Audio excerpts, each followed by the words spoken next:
I'd show you. This is Billingham, and it's where there's a lot of industry. And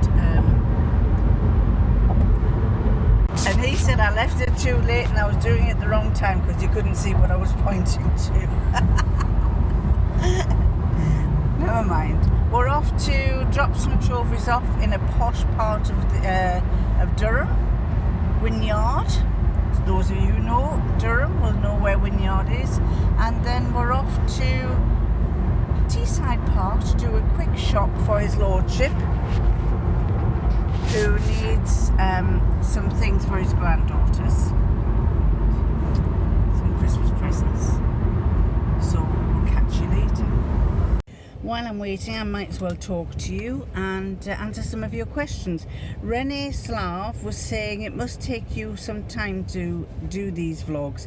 It takes me some time. I don't know if it's because I've said to his lordship that as I'm getting older I find that everything takes a lot longer to do, and I get frustrated because I want it to happen like that and it doesn't. But basically last night I had finished at 8:30. It takes me about half an hour to prep the vlog, and then I have to upload it to my computer as an MP4, and that can take anything from an hour to an hour and a half. And then and I don't know if I am on 5G, so it's obviously that takes that length of time. Then once I've done that, I then have to upload it onto YouTube, which generally it's very quick. It might take about 10 to 15 minutes, and then once I've got that, I've got to go through it all to add any description. Well, Vlogmas isn't too bad because I don't need to add description, or I don't add very much description, but you've got to put in keywords, you've got to add your description, you've then got to check where the adverts are and how many adverts you want in, and if you don't want any or whatever, and then you've got to decide where you're going to have the advert breaks. Then you have to decide if you want any references to any references to vlogs at the end of your vlog, and then you have to add any references to those, you know, those little white cards that pop down at the top of the vlog.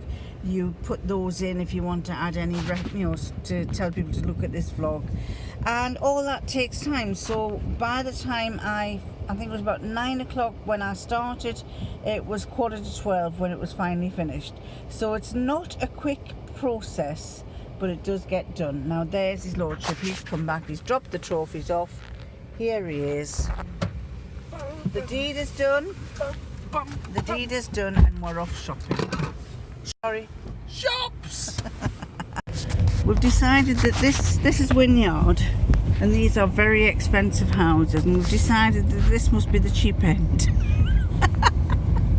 There'll be about £1 million or 750 to £1 million, but as I've said to his lordship, I wouldn't want to spend that much money and find that when I'm sitting in my garden, my next door neighbour can see right into me, into my garden. If I'm paying 750,000 to £1 million for a big detached house, I want a bit more room to it. They're really big houses. I mean, enormous.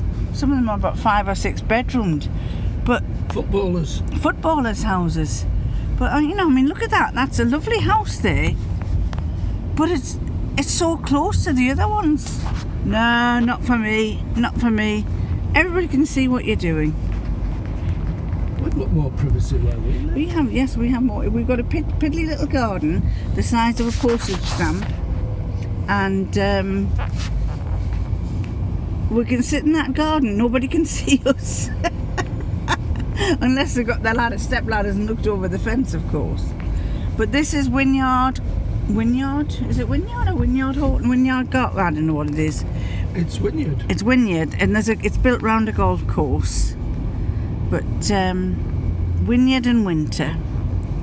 Houses from 750,000 to about 8 million. Yeah, very expensive houses. Where the posh people live. Now some of you in America will be saying, oh, they aren't that big.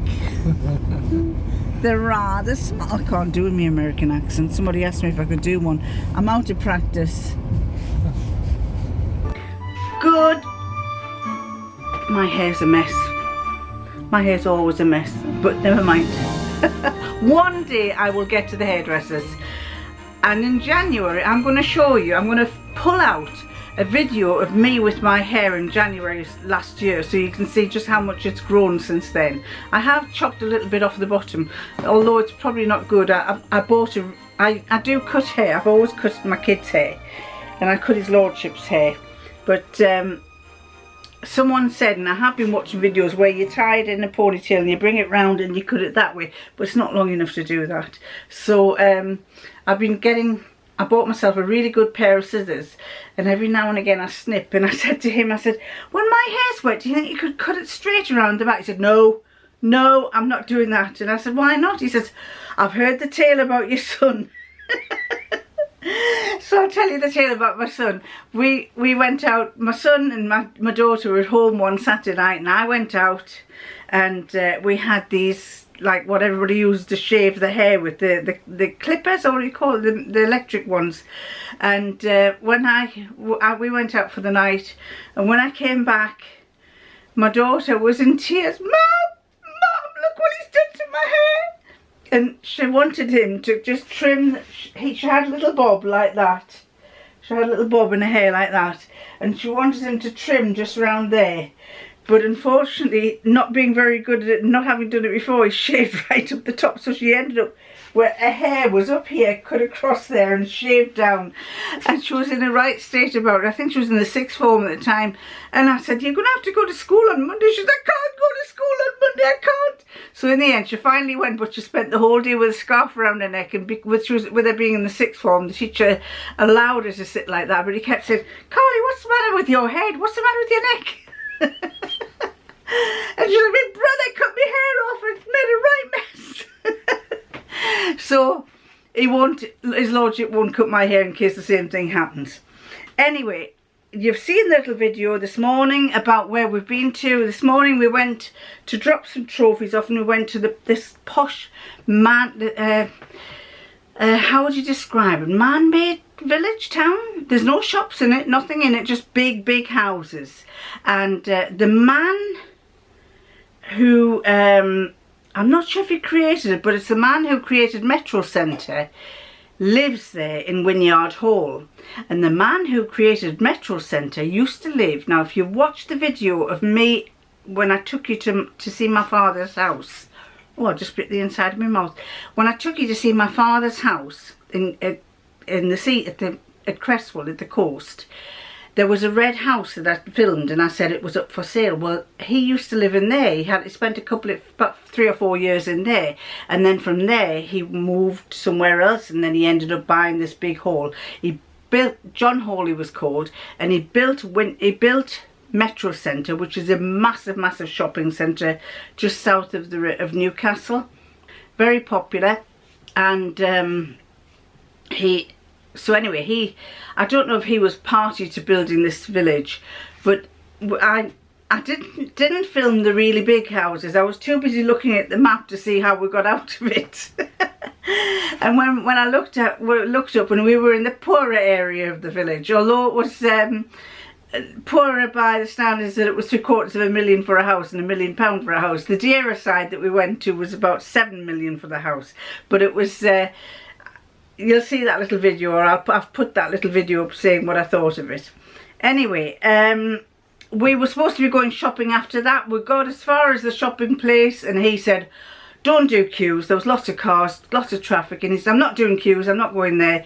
So we turned around, came home, got on with some work, and we decided to go tonight. So we went for an hour and a half tonight, and he's bought all that he wants, all the stuff he needs for his grandkids. We went to Costa, got a toastie, and sat and ate that in the car because you can't go into the cafe at the moment. So let's start with the advent calendars.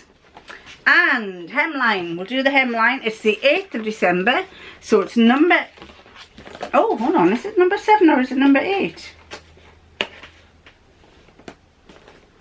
Have I done 7? Hold on, oh, is it the 7th or is it the 8th today? It's the 7th, silly me. It's the 7th, right. So, number 7 is another long one. I wonder what this is then. Got something in it, something big in it, I think. Biggish. And this says Kaya Edob. Kaya Edob. Oh, kid scissors. A little pair of kid scissors. Oh, we can put that into her little into one of his granddaughter's little Christmas things.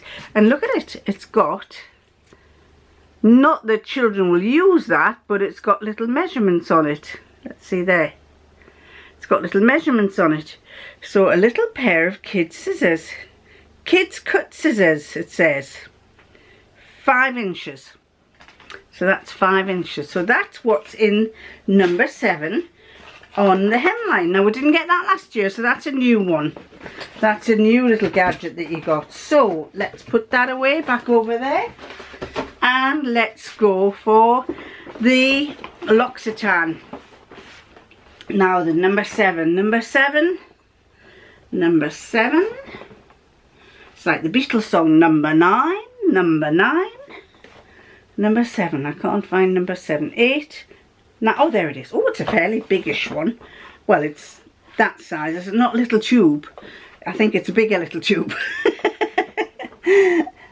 They are, well, no, they are renowned for the little tubes in their tubes, so it's possible it's going to be another tube of something.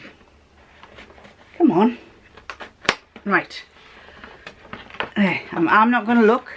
I'll look in the. I'll look in there. Come on.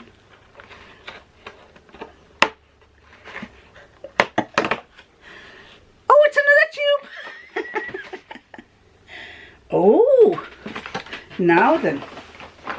This is SOS Shine. Oh, now then. Don't know if you can see that. It's a hair mask. I haven't used one of those before. A lustrous hair mask. It brightens up your dull hair. Apply to the lengths and ends. Leave it on for 5 minutes, then rinse well. So do you apply it to the lengths and ends when it's dry, or do you apply to it when it's wet? I would probably say after you wash your hair. It doesn't say. But let's have a look, let's smell it. If I can get this off. It's yellow. Whatever it is, it comes out yellow. Can you see? You see, it comes out yellow. Put a little bit on there. Oh, oh, oh, I like the smell of that. It's like my lemon again. This is, it doesn't say. Oh, it's full of all sorts of chemicals. But that is SOS Shine for your hair. So I'll have to try that sometime. So there's another one. Now then, the bit you're all enjoying. A couple of people, I'm getting so many comments about this, that you're enjoying this Sherlock Holmes. So I'm pleased you are. Oh, I haven't brought my phone. I was going to answer a couple of questions and I've forgotten my phone. So I'll answer them tomorrow.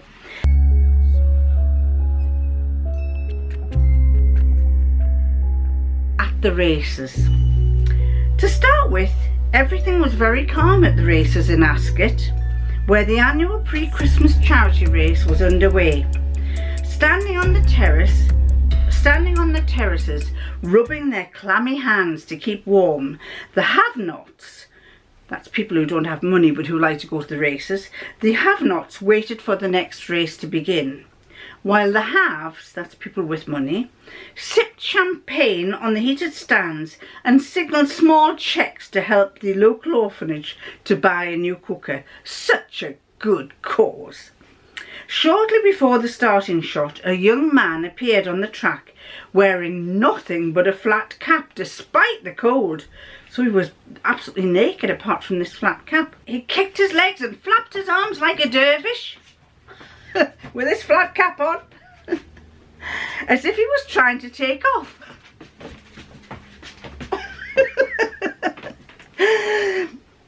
gentleman in the crowd nearly choked on a sausage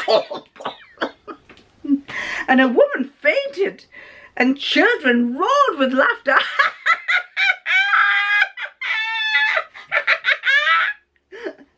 Then the young man started to sing an aria by Verdi. I don't know how the aria by Verdi goes, so I can't sing that. And dropped dead on the last note. An announcement was made over the loudspeakers. Would everyone in the crowd please make their way to the exit in a calm and orderly fashion? We are sorry to inform you that the races have been cancelled. The dead young man was one of the stable boys. There was no visible wounds on his body except for 2 tiny pinpricks close to his navel. His bag was still hanging in the stables on the horse box, belonging to the day's underdog, an old full-blood stallion called Dust Grinder. Inside they found glucose and 2 empty syringes, one with the word insulin written on it, while the other one wasn't labelled. The man had been a diabetic, but he had no record of mental illness. The director bent over the body and said, "No doubt about it." Well, bit me inside my cheek again. Oh. The director bent over the body and said, "No doubt about it. The lad must have given himself too high a dose of insulin with these 2 injections, and the low blood sugar drove him insane. Only employees plus jockeys and trainers are allowed in the stables. None of them would have a reason to want to see this stable boy dead, would they, Mr. Holmes? And if so, then why?" What do you think happened? You'll find out at the end.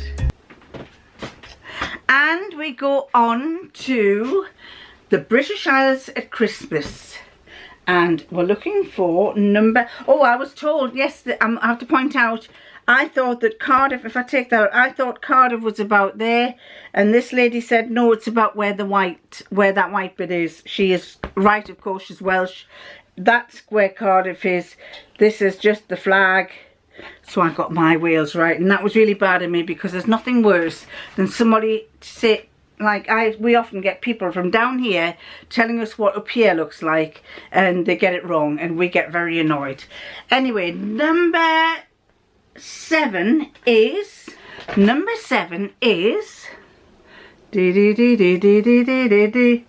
Edinburgh Castle.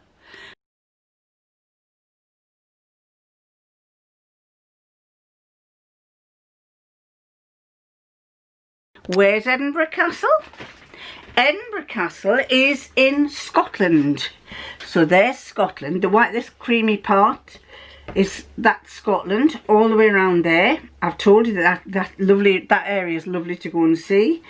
And there's some islands off here as well that aren't showing, but it's all part of the United Kingdom. But Edinburgh is number 7, which is there. Edinburgh Castle. And Edinburgh Castle is built on the site of an extinct volcano hailing from the 11th century. It now houses the Scottish Crown Jewels and the National War Museum. And it's a lovely place, Edinburgh. I used to live there. I was brought up round about there. And a couple of times we'd drive up there. You didn't drive very far up north. You tended to go down south, and even then you didn't go very far down south. But it's lovely. It's really nice city to go to. If you ever get the chance to go to Edinburgh and you haven't been, well worth going to see. Really is. Not more that I can tell you about that, because it's... yes, Edinburgh is a lovely place to go to if you ever get the chance to, and you haven't. They have lots of comedy and events going on up in Edinburgh as well.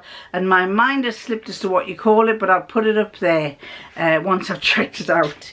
So that's Edinburgh and Edinburgh Castle. It's got the Royal Mile shopping area. It's called the Royal Mile. I'm not sure if it is a mile of shops, but there's a lot of, well, up until COVID, until lockdown, there were a lot of shops, but I gather that quite a lot of shops are closing down these days, so what's left I don't know. Anyway, we shall go back to the races, shall we, ladies and gentlemen?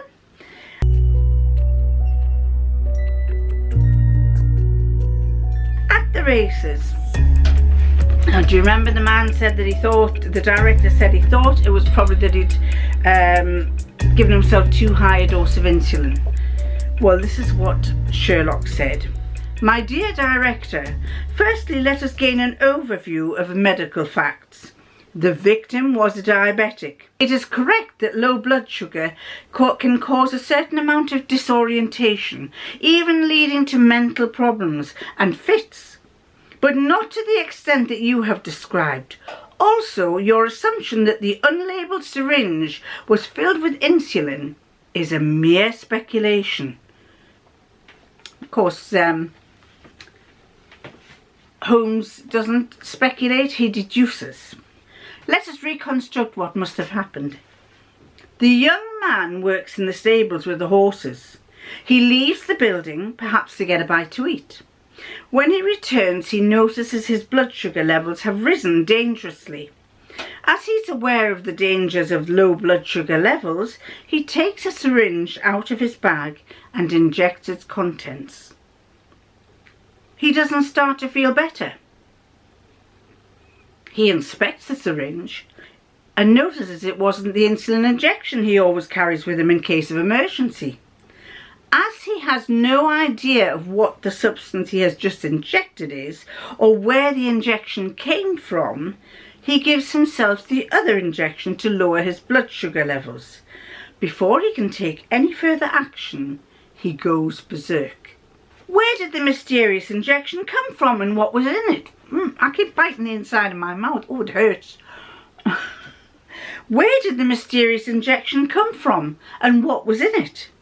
Someone wanting to rig the bets must have crept into the stables while the victim was outside. He'd put his money on Dust Grinder because of the excellent odds and was intending to dope the horse.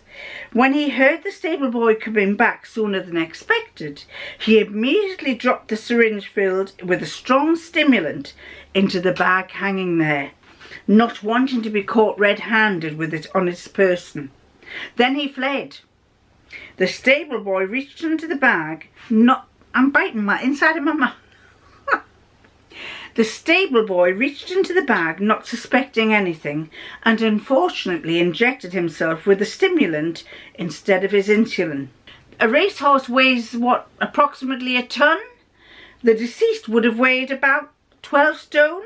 You can imagine what the drug must have done to his system. The sad effect was there for everyone to see. A look at the betting list should lead us straight to the culprit. Keep your eyes peeled for a passionate yet hapless punter who placed his bets on Dust Grinder and has some connection to your personnel so that he was able to gain access to the stables. I promise you the culprit will be celebrating Christmas behind bars. There you go. Very good. So there it was a punter, not the stable boy. Did you think you would overindulge yourself with insulin? It wasn't the stable boy. So there you go, that's it. It's my Vlogmas for today. Sorry you haven't seen much of what's going on. We are just doing jobs, getting orders, and he has suddenly got an influx of orders from churches, believe it or not. Certain churches who give out trophies like by the bucket load. I don't know what they do with them, but they give out all these trophies. And so anyway, he's busy on with that. I've had quite a lot of orders from my eBay, so I'm busy with that. And I'm hoping, the intention had been originally that I was going to make something, show you it, do a bit of this, and I haven't had a chance to. So I think I might leave that till January and make things and show you how I've done them, because just not had the time this year. And a few things that I wanted to make that were going to be festive, I can't see the point because half of us aren't going to be having festive activities. So I think what I'll do is I'll have a Christmas, over the next year I shall build up some Christmas ideas for you so you can do them then in preparation for a better Christmas next year. So, ladies and gentlemen, I'm going to love you and leave you and catch you next time. Bye!